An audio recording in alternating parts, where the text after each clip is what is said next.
afternoon, everyone. Thanks for coming and welcome to .429's first Straight Talk.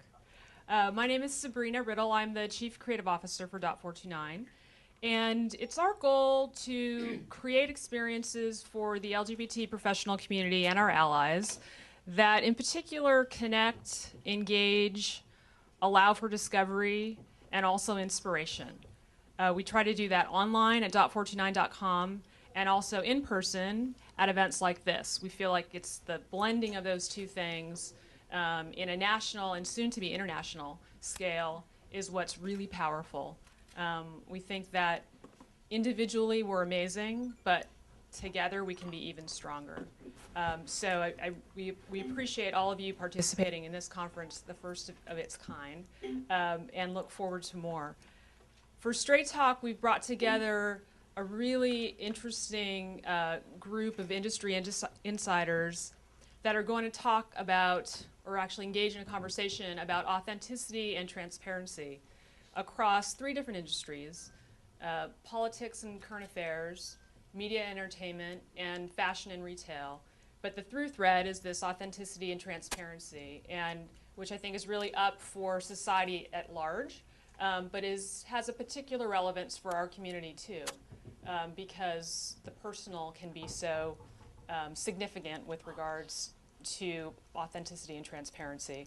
So I'm looking forward to that conversation, and we're hoping that you all engage in the conversation as well. This isn't just about the speakers speaking to you, it's about engaging and joining in. And to help that, I'd like to introduce our host, Cathy Brooks. Cathy has an extraordinary background in the technology industry for over 20 years. She has hosted many of the largest technology conferences, and also does incredible work with companies and individuals in helping them best tell their own professional narrative and their own professional stories. And she's going to help us embark on this conversation today. So with that, I'd like to introduce Cathy. Thank you, Sabrina. This thing on?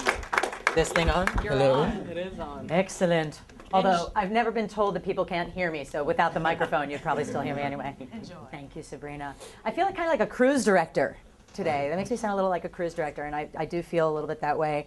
Are we? No? Just keep talking. Yes. I can do that. So very excited to be with you all here today. And you know what?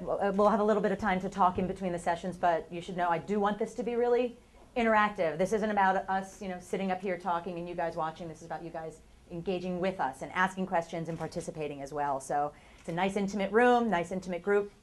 And so we'll get started with that. So we're going to start with politics and current affairs. I think, as we all know, for the LGBT community, this is a particular area of a lot of interest in the last several years, from Proposition 8 in California, where I live, which of course was devastating and hopefully not so devastating soon enough. Don't Ask, Don't Tell, and DOMA, and the list goes on. So for our first conversation today, please welcome first Kerry Eleveld. Why don't you come on down? Come on down. I heard my name. And you're the next contestant on that. And What do I win? this wonderful. Okay, fantastic. I'll take You get to it. take them I'll take all 'em. home. Great. And Dan Choi, are you hiding behind the curtain? Come out from behind the curtain. Dan Choi, come on. So we'll, everybody have their water? Everybody good? Yeah.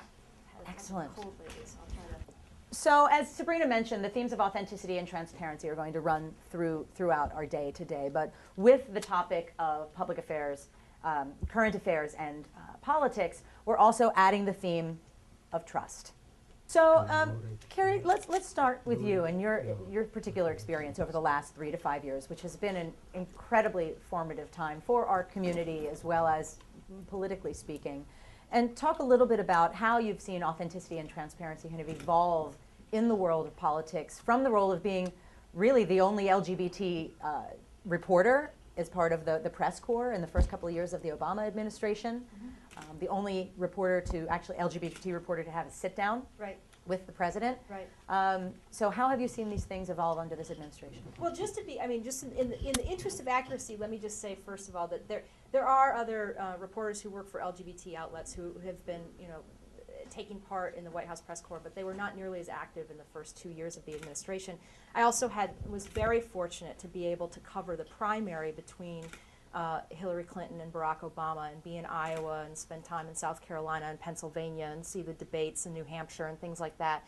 So I was really fortunate to kind of see both, you know, the 2 years of the campaign and then first 2 years of the administration from sort of a front row seat. And you know, I will say, I mean, first of all, this question is hard to answer in terms of office. You're answering it in a very DC sort of way. Transparency. Which is kind of Well, yeah. I will say one of the things that worked for our community quite a bit in the first 2 years of the administration is that there was this pitched battle between Hillary Clinton and Barack Obama in order to get votes. And in that battle, every vote actually counted. So they actually had to go to every constituency and earn those votes. And they ended up, you know, if you look at the primary in Iowa, and then it looked like Barack Obama was probably going to win the primary in New Hampshire, and then it was just going to be a done deal.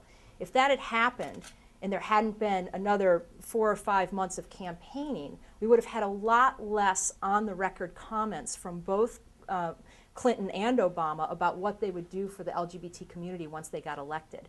So that transparency, that forced transparency of a very long election actually worked very well for us in the first 2 years of the administration, because the administration did not come out, you know, going great guns trying to get things done for the LGBT community, certainly in the first, as Dan well knows, couple years, and especially in the first year, very little. And so I would say, you know, our electoral system worked for the community. We have a very small amount of people, population-wise, in terms of the percentage of people in the United States. And so it worked very well for our constituency, and I think it helped in terms of holding them accountable in the administration. I think we're going to talk about accountability as well. Not one of the identified themes, we're going to throw that in anyway, in terms of how the administration has moved forward, because to your point, it's been a very slow slog along that road. But Dan, I mean, you have been at the forefront, certainly, you know, chaining yourself to the White House once was kind of a very, very public, 3 times, not just once, but 3 times. I covered 2 of them and missed the third. Third time.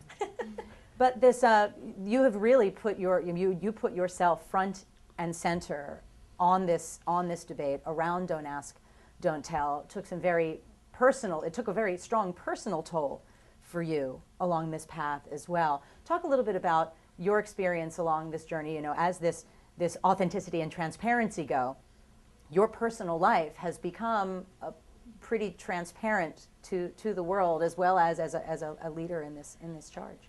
Right, and it never was that way. When I went to West Point, you know, I didn't go into the military academy thinking that I would become a gay activist. That just wasn't one of the majors that were offered. But we learned some of the values that we have to apply to any kind of social movement.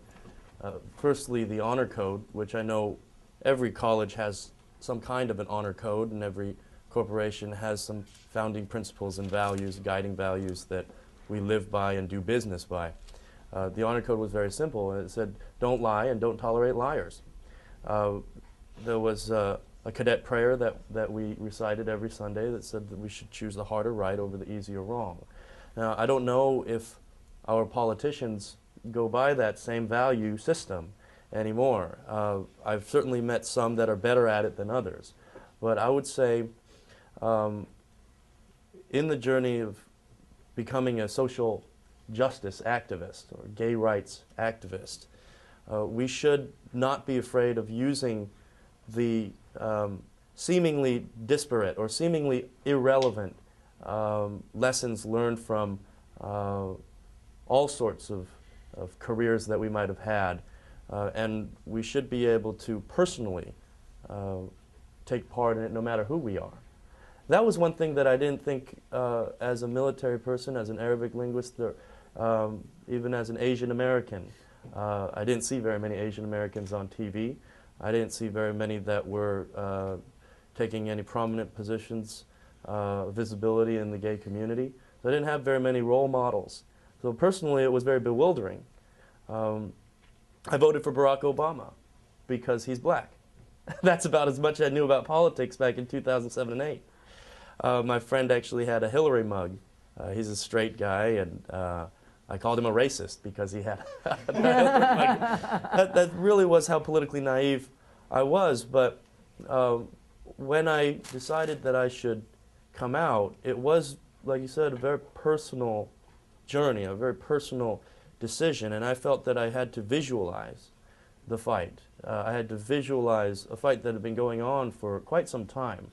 And many times I've come up and I thanked people who have been fighting for so many years and given up so much in their lives for me to be where I am. We say in activism, we stand on the shoulders of those who have come before and tread that difficult journey. But for me, I felt that it just hadn't been visualized enough.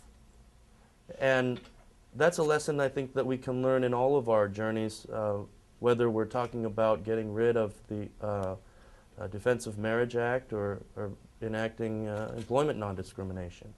I think with those two in comparison, you could take a look at DOMA and see that there's plenty of visuals. There's plenty of people who are willing to step up and sacrifice.